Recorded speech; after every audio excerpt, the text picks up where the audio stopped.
been in a situation, I can't say this for everybody, but I will say this for me. Being in the marriage that I was in, you can miss me with all that. Like, it ain't that serious. I have been by myself for 5 years now. And what's that song? I could do better by myself.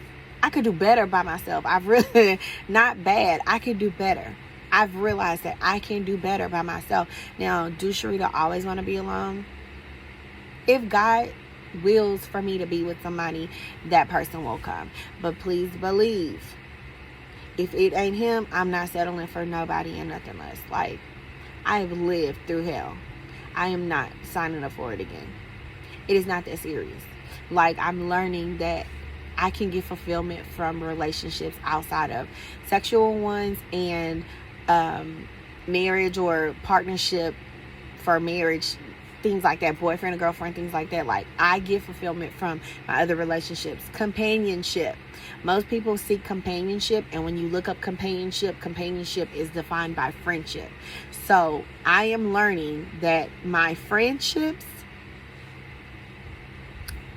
my relationship with God, my friendships, and trying to maintain as healthy and positive relationships as I can with my family that want to be, is all I need. Like,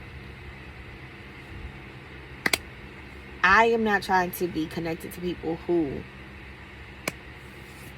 don't have that same mindset. Like,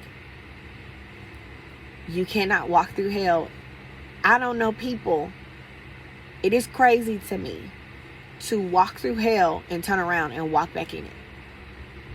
For me, that is crazy. And I refuse. I refuse to have wasted a decade of my life and go the rest of my life. I refuse. Like, I refuse. And you know what? Everybody isn't bad. Like, in this, now that I'm single and I'm not looking, I'm not looking like, do I want love? Like I said, if God wills, I believe that I can have a loving, a real love, like God says that I can have. I believe that. And where I don't believe, I ask God to help me. Because I'm telling you, life in hell will make you feel like it ain't no hope. But I have not lost hope because I believe in God. And my hope I put in Him. If you put your hope in God, you will not be made ashamed, and He will not fail you. So, I said all that to say, like, I don't believe that everybody's bad. I don't believe that everybody will hurt me, but I do believe that some people don't deserve my time and or my attention. If you not on what I'm on, then it ain't no need for me to even entertain you in that way. And so, like, and I really don't want to, I don't want to date, or I don't want to do, or build relationships outside of the parameters that God sets. That's one of the things that I'm trying to work on, is my relationships and learning how to be in healthy relationships. I have come to realize that I'm used to being in toxic situations, and thus I am toxic. Like, it is not funny. It is very hard. It's hard for me to say that. I gotta laugh to keep from crying. I have been in toxic relationships majority of my life. And so now that I'm in healthy ones, I'm like, oh my God, like, how do I live in these relationships? Like, you're used to just the shoe dropping or something about to happen, or even, no shade to nobody, but you are the company you keep. And so I want to even say, like, when you are struggling in areas and your friends and the people that you hang around with, more than likely, like, they're struggling in those same areas. And so when y'all are together, you can't see it. And so when you step outside of it and you you're around people who, encourage you to grow, you can see like, dang, I am. I do exhibit toxic behavior. Like I do have tendencies, toxic tendencies. I'm gonna say that. I have toxic tendencies. And as much as I try not to be, they come out. And so, because I be on some self-sabotage. Like, before something, like, falls apart and I be hurt by it, I've seen how now I will just try to, pull away. Defense mechanisms, walls I put up so that I don't get hurt.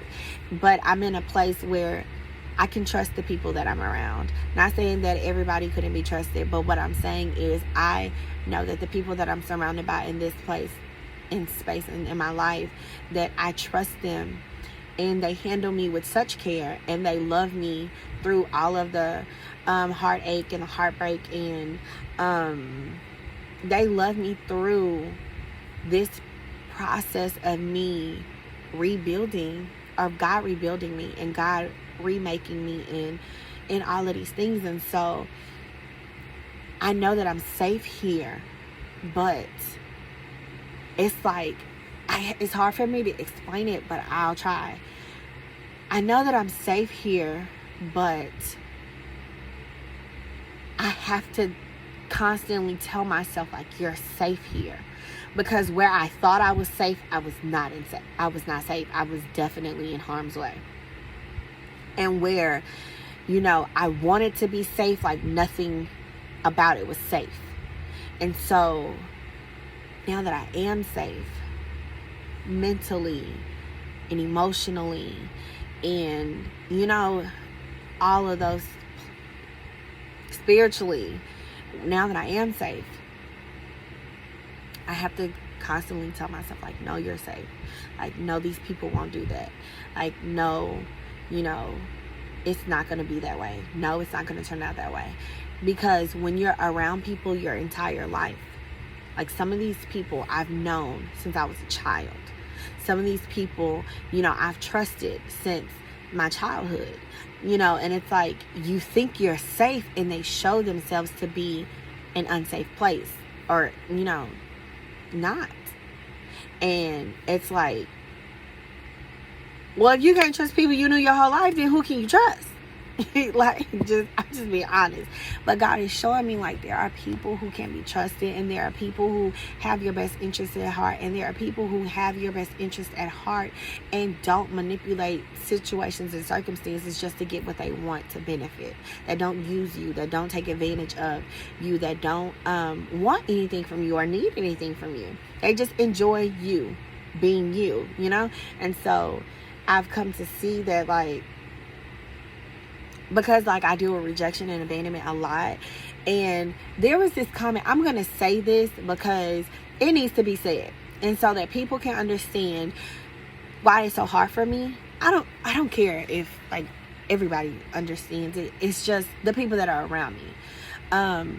It was said to me that no one will ever love me the way that I am. And my mom is not here. God rest her soul. And our relationship was not the best at times, but my mom, she was my mom. And for those who had, their parents present in their life, there's nothing like the love of your parent. Right, wrong, and indifferent, your parent is there. Your parent loves you. And so that was a love that I could always count on. That no matter how I was, no matter what I was being like or what I was going through, that love was there. My mom's not here, so that love is gone. That type of love is gone. Like, nobody has to put up with you like your parents, So that's gone. That space doesn't exist. My husband at the time did not create that kind of a space for me. it wasn't like, no matter what you do or who you are or whatever the circumstances may be, I love you forever. Like, that wasn't the space that I had. That where I should have been safe, where I should have been able to be me, you know, I didn't have that. And it was like, oh, I'm done. And so he told me, he was like, nobody's gonna love you the way you are, like I love you, like I've loved you, or tried to, or whatever. And I was like, whoa. And yeah, I was like, wow, really? You know? Really? And that was right after my mom passed away. Like, that was in the year, within the first year of my mom's passing. So, first couple of months, my mom passing away. So, I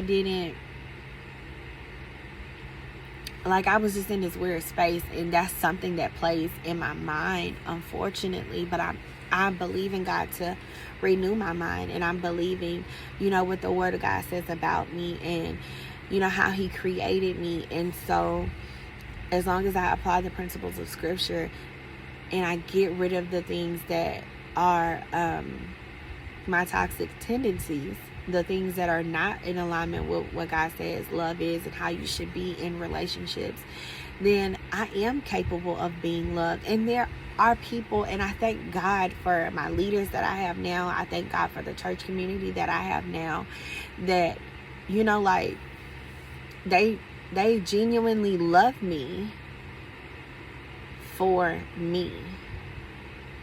Right, wrong, and indifferent. They love me through all of that. And, like, they're loving me back to wholeness. They're loving me back to, you know, life, you know. And sometimes when my toxic tendencies show up, it's like they still love me beyond that. And I'm not trying to test people.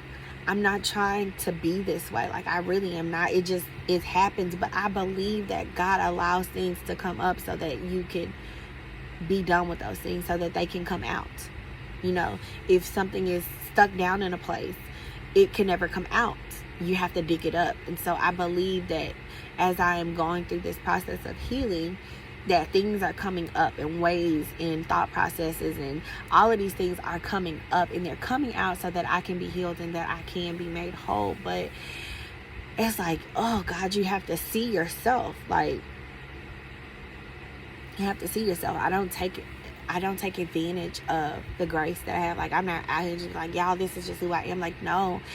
But I do believe that, you know, they are walking with me as I'm learning how to love correctly, and how to be loved, and to receive the right kind of love, to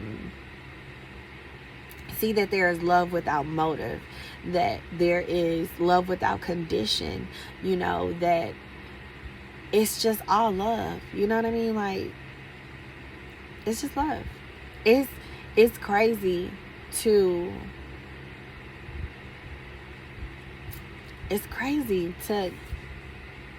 be in one thing and then know that there's something better, and then, like, go back to that thing. So to me, that's crazy. That's crazy. So I'm not trying to do that. Like, I'm not trying to go back to anything that resembles toxic relationships and, you know, hell and anger and bitterness. Like, oh my God, I was bitter, and I'm coming out of bitterness. I can't say like I'm 100% like done with it. I'm coming out of it. Like, literally, I'm coming out of bitterness. I'm coming out of being bitter, because, like, I was so bitter. Like, bro, I was so bitter. After my mom passed away and the stuff happened with my ex-husband, like, I was so bitter. Like, I was really upset, and I was really hurt, and I was depressed, and I was so lost. Like, and everything that had happened. And I was like, whoa, what in the world did I do to deserve to be here? Like, I know it's people out here that, you know, and it's not that other people, it's not even that. It's just like God allows you to go through things, one, so that he can use it to better you, two, so that you can help somebody else. I'm not the only person in this world that has somebody to leave them and go cheat on them and make a baby with somebody else, and their parents be, you know, ill and die and stuff like that. Like, I'm not the only person. I'm not the only person with family who got issues, and, you know, and friendships and all these things. And, you know, I'm not the only person, but I can help somebody with what I learned. You know, I can help somebody with what I've been through. I can encourage the next person that I might run into who may be in a situation, what God did for me and how God brought me out and how God is bringing me over. So that's what I'm trying to do. I'm trying to establish and build in my healthy relationships and my God-ordained relationships and my God connections. Like, everybody ain't able to go, you know, and everybody don't want to go. I've learned everybody don't want to go. So you can't drag people with you. And everybody is not ready to release the toxic stuff that in their lifestyles and their comfortable places. Like, I cannot lie to you. I knew how to function in chaos. I knew how to function in love-hate relationships. I knew how to function in relationships with people that I could not stand. I could still be kind. I could still be cordial. I could still be, hey, and can't stand you. I knew how to function that way. But I'm tired of functioning that way. I'm tired. It just takes too much out of you to be around people who you don't really care for, or who don't, you know, reciprocate what you're trying to put out. I don't want to be ugly. I don't want to get to heaven and God be like, nah, bro, because your heart ain't right. Like, I don't know you. I don't want that. So I'm just trying to do my part in loving people, in loving God, and being right. I'm going to probably put on some jeans. I can feel all my size 10s, y'all. So I'm feeling myself. Your girl was creeping over into a 14. So being in a 10 is where I want to be. 18 is where I want to be. 8, 10, 6, 8, 10. 6, 8, 10, 6 being in dresses. Like, cause some dresses, they do fit. Size 6, you can slide in. They got a little stretch. But, yeah, so I don't want, I'm gonna say this until it happens. For real. I want to be made whole. And I want to be in loving relationships all around. I don't want to be around nothing or no one who resembles the hell I've been through. It's a difference when you are working with somebody to bring them out of hell. But nobody's gonna drag me into hell. No. Yeah, so said all that. I gotta go before traffic get bad and I be mad because I don't like traffic. I love y'all. Blessings. So now I'm ready to go. My hair is down, thank God for crochets, and I have this cute little number on. But this is my outfit for the day. I got a little sparkly shoe. I have a little shirt that has like all these different little colors in it because this is what I like to do. And I'm gonna go run my errands. I want to say this. I know I said what I said about what my ex-husband told me about not being loved or not being lovable, and I feel like I need to clear something up. One of the things that I struggle with this comment is because I knew from early on, I felt like, what did I do? This is what my real daddy, you know, like when you experience rejection from like a parent or, you know, a parent, because everybody else rejection can kick rocks in some capacities, but in some aspects, when you experience rejection from your parents as a young child, I'm driving, when you experience that type of rejection, you know, you always wonder like, what could I have done, or what did I do, or something wrong with me? And so, you know, I expressed these type of things to my ex-husband. Like, there was a conversation we had, and like before being married, we didn't talk about things like this. Like, we talked about some things, but we didn't talk about stuff like that. And one of the reasons is because I didn't trust everybody with that kind of, you know, information about me. Like, I never wanted somebody to play me. Got played. Child, look at that. Trying not to get played, got played. But I didn't talk to him about those things. And when I did open up to him about, you know, those things and the things that were difficult for me, or the things that I struggle with, one of the things that I noticed after I did that is he would flip what I told him. He would take what I told him, he would use it against me. He would manipulate me in some kind of way, or he would switch it up in some kind of way, and then he would like use it on me and against me. And so I don't take that comment from that conversation to be anything less than that. And so for him to be like, nobody will love you the way you are, like I do, I don't want anybody to love me the way he loved me. Because if that was love, baby, that ain't it. Period. Facts on facts. On facts. That kind of love, I never want to experience again. It wasn't love, you know? It wasn't what God said love is. It wasn't even what the world say love is. Because I didn't experience that kind of love. Like, I experienced very strong lust. I experienced, you know, usury. I experienced other things like that. But it wasn't love. Like, it was love. I always used to be like, okay, he's learning how to love me. But we never got it, and we never got there. And he even expressed that, like, I'm learning how to love you. I don't think he ever really and truly loved me, so it is what it is. But I don't want to experience that type of love, and I believe that, you know, because I've always felt like what did I do? Or is there something that I can do? Or maybe I did something wrong, or maybe I didn't do enough, you know?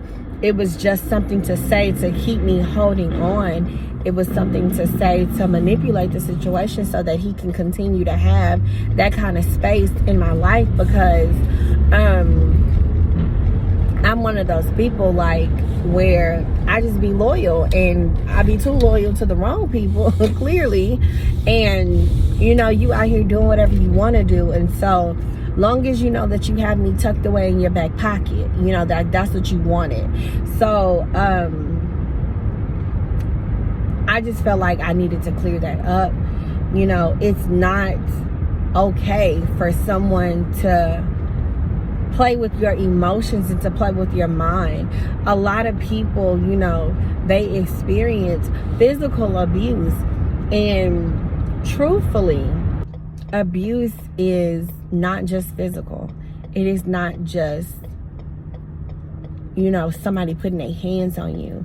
And I'm not running around here trying to be like, oh my God, he beat me. No, because he never put his hands on me. Did he buck me? Yes. Did he try to scare me? Yes. Did he threaten me? Absolutely. But he never put his hands on me.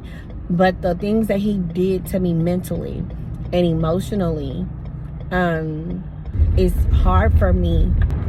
Mental abuse, that's something that I'm struggling with letting go.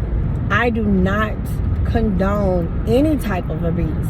You can say, well, forget that, forget what he said, forget those things, but then, like, you see yourself being the toxic person in your current relationships. And then you like, oh my God, is this what he's talking about? Like, nobody's gonna love me like this. Like, oh my God, like, I can't, like, why did I do that? You know, what made me do this to this person when this person didn't do anything to me? And honestly, what I have come to realize is I'm not intentionally trying to be toxic. I say I have toxic tendencies because the trauma that I have experienced in this previous relationship, when something starts to look like, or not even look like, but when something starts to feel a certain type of way, and then it's like, oh my God, this is about to happen next because this is what happened and this is what used to always happen. And I have to continuously tell myself, Sharita, you are not around those type of people. You are not with that person. You are not in that experience. These people have been good to you. These people are trying to continue to be good to you. These people are trying to bear with you. And for bear with you, you are not in those situations. And so that's why I'll say I have toxic tendencies, because then I start responding in the manner that I used to. And so one of the things that I do, I'm just going to be honest, is if something starts to feel some type of way, or I start feeling some type of way, or like I have a bad, memory association or whatever, it's like I start to withdraw, and then I start to war on the inside. Like, I don't say nothing, but I be on the inside like warring, and then I start pulling back and I start acting like, and it's hard to do that when you're around people who are genuine, and then you are around people who are sensitive in the spirit. And so for those people who, babes in Christ and don't believe and things like that, but you feel things in the supernatural, in the spirit. And when people are really in tune with the Spirit of God, and God gives them discernment, and He allows them to see, and He allows them to pick up on the things that you are feeling and that you are going through, it's hard to even hide the warring that you do on the inside. And I'm around like people who can see. Okay, people who can see for real and don't play with what they see, and that is a whole nother ballgame. Like, that's something for another conversation. But to be around genuine people who see by what God allows them to see and don't play with you, because it's something about being around people who have that gift to be able to see things and discern things, and then don't manipulate you based on what they see and what they have picked up on by the Spirit. So that's another thing, to be around people who genuinely see and who genuinely care and don't take advantage of the fact that they can see. That's different, because I've been around people who can see and who play on me. So, play with me, who used me, who manipulated me based on what they could see by the Spirit. That's, like I said, that's a whole nother story, and that's a whole nother conversation for a whole nother day. But I mention that because these are the type of people that I am around, spiritual people, that are really and truthfully, wholeheartedly walking in the things of the Lord, and walking in a place of purity, and walking in a place of truth and honesty, in a place of love, to where it is hard to hide toxic tendencies around the things of God. So when somebody says you're not lovable, and then you around people who are genuinely loving on you and who are genuinely trying to forbear with you, like for real, and can see you by the Spirit and see that you're warring, but they know that they've been good to you, and they know that they didn't do anything to you, and be like, what is the deal? It's the trauma. And I'm getting to a place where I'm feeling safe to be able to speak about when something is bothering me, or when something is feeling off for me, or when something has perplexed me, or whatever the case may be, I'm in a place now where it's okay for me to speak up. And I never have been in that place or in that space to where I speak up about things and people don't tell me that I'm crazy. Like, I could say something is bothering me and this would be a genuine issue of mine, and my ex-husband would be like, you crazy, because that ain't even happening. That's not happening. Like, how are you going to tell me what I feel? How are you going to tell me what I'm experiencing? How are you going to tell me what I see? How are you going to tell me what to feel, how to feel, when to feel, why to feel? You know? And then how do you put a demand on how long I can feel how I feel? Like, if you made me angry and it takes me a minute, like literally a minute, couple of hours, don't let it be a day. It's a problem. But you can take 3 weeks. You can take a whole month harboring on an issue. And so when you're in that type of environment, you know, you don't feel safe, or you don't feel okay to express things that are troubling to you. But I'm not in that environment anymore.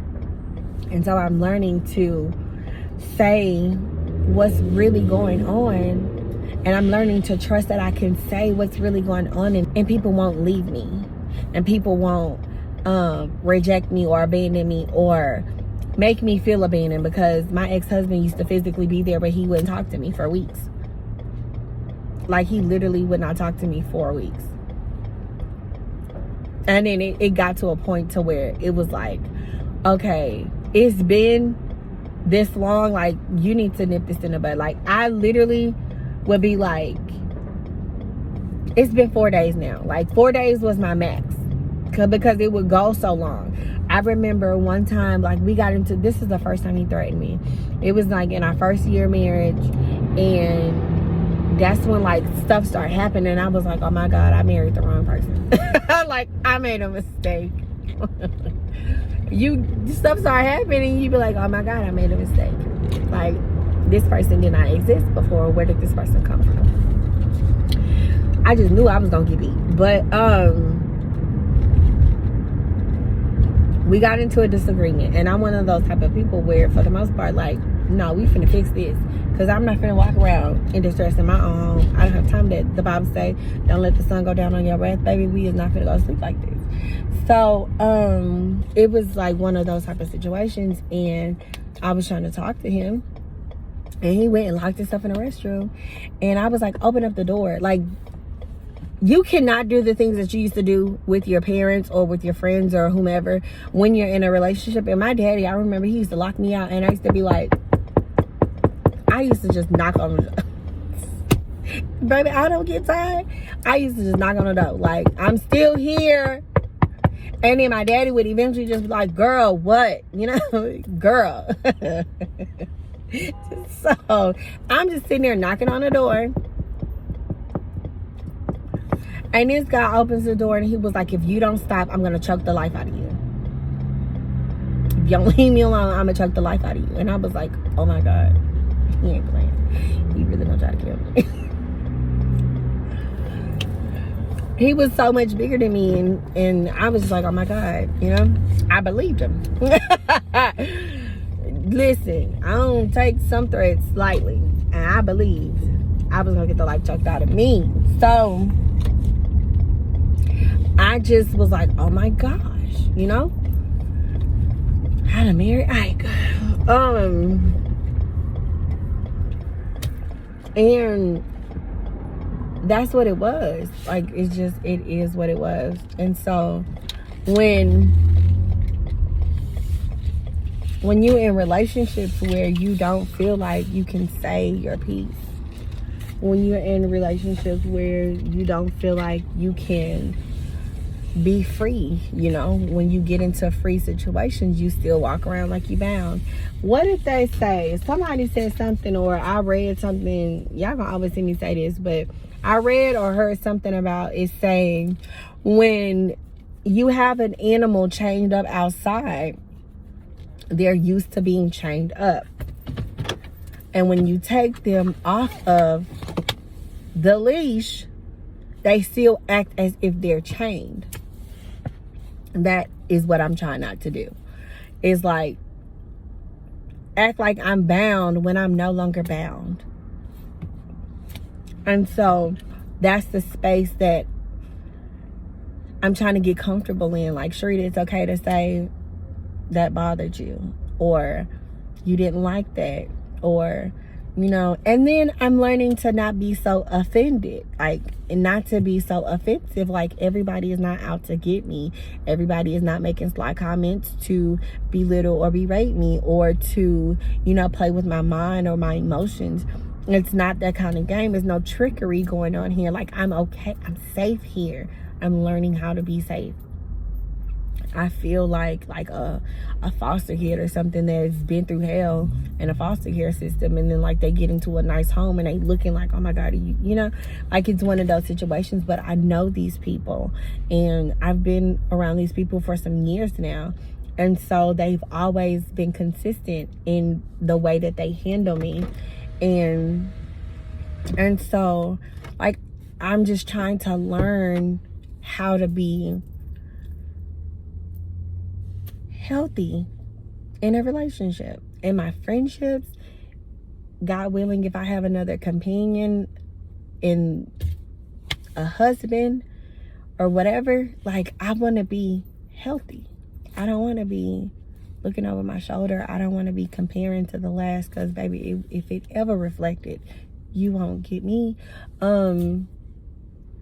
Like I just don't, I don't want that. And so I want to be able to recognize the real that's in front of me and not fall for anything that's counterfeit. And I have real love around me. Like, I have real love, the love of God surrounding me. I have people who give godly counsel. I have people who give godly counsel without motive.